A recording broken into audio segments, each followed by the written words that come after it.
I'm JD Cunegan, author of Notna and the Jill Anderson series, and today we're going to talk about reading.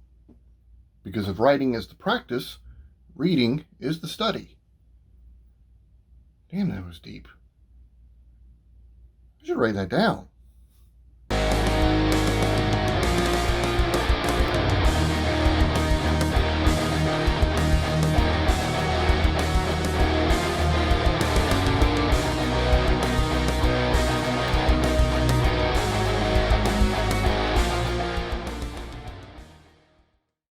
I recently read Stephen King's The Gunslinger, and in reading it, I thought back to the first Stephen King book I ever read cover to cover, on writing. Now, as a rule, I'm usually not one for books on writing. There are two exceptions, the aforementioned King tome and Chuck Wendig's Damn Fine Story. Honorable mention to Libby Hawker's Take Off Your Pants, but I don't consider that a true book on writing. But for the most part, books on the craft of writing, or on how to write, either leave me incredibly bored or intimidated to the point where I no longer want to write. Suffice it to say, you will likely never see me write such a book. The fact is, writing is such an individual vocation that there's no one-size-fits-all approach to it. Sure, there are conventions of spelling and grammar and the like, but the craft of writing, the art of it, giving advice on that is often a fool's errand. Fact is, writing advice is rarely worth the paper it's printed on. Not because whoever shares it is wrong or doesn't know what they're talking about, but because no one thing works for everyone. A tenet of writing I swear by might be the completely wrong approach for someone else, and vice versa. There are so many different paths to writing that to tell us to adhere to one over all others just doesn't work. But there is one thing I will cling to until my dying day. And every time I get asked what writers need to do to improve, aside from, actually writing, I say the same thing every time. Read. I'm not the first to make this argument. King himself extols the virtues of reading in On Writing, but it stands to reason. The only two things a writer can do to improve in the craft is to practice or study it. The act of writing is obviously the practice, which makes reading the study. I'm not saying you should read solely for the purpose of studying. That sounds too much like school. And it was the books I was forced to read in school that robbed me of my love of reading for so long.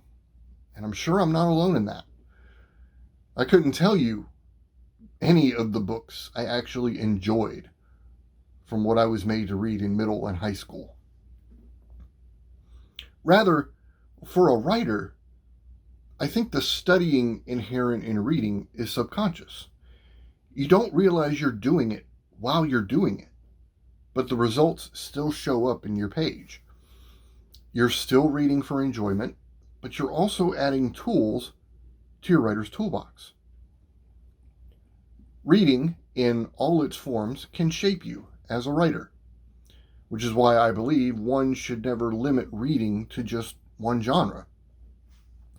You should absolutely read books similar to whatever you're writing, but also read stories that are nothing like what you're writing. Read every genre that even remotely interests you, and maybe give a genre you have no interest in a try. Read fiction. Read nonfiction. Autobiographies, blog posts, magazines, newspapers are also things you should be reading. Yes, newspapers still exist. Somewhere. Even if you're reading these things on a digital device instead of paper, it still counts. You'll expand your vocabulary. You'll expose yourself to different modes of storytelling, different writing styles. Even something you didn't enjoy can teach you things about your own writing. Broaden your horizons as a reader. Commit to reading at least a little bit each day, and you'll see the results without even truly realizing it. It's no coincidence that every time I'm struggling as a writer, I've also hit a snag reading. The more I read, the better and more productive I am as a writer. Which is why I try to carve out time each day to read. Even if it's only a chapter, I make sure to read something every day. Not just because I enjoy reading, but because I know it's helping me every time I sit at the keyboard. In short, if you're a writer who doesn't have shelves teeming with books and or an e-reader full of things to read, then you're depriving yourself of a surefire way to both improve and become more productive as a writer. Storytelling is a give and take process.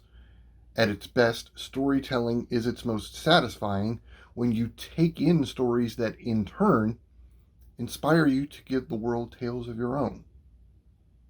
Besides, didn't you start writing because of something you read?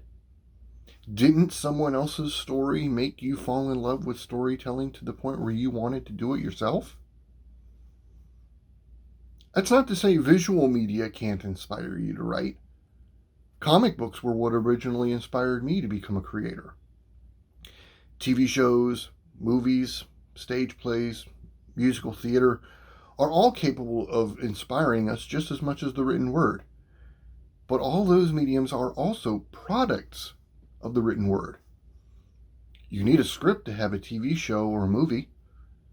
A musical involves writing music, both the notes and the lyrics.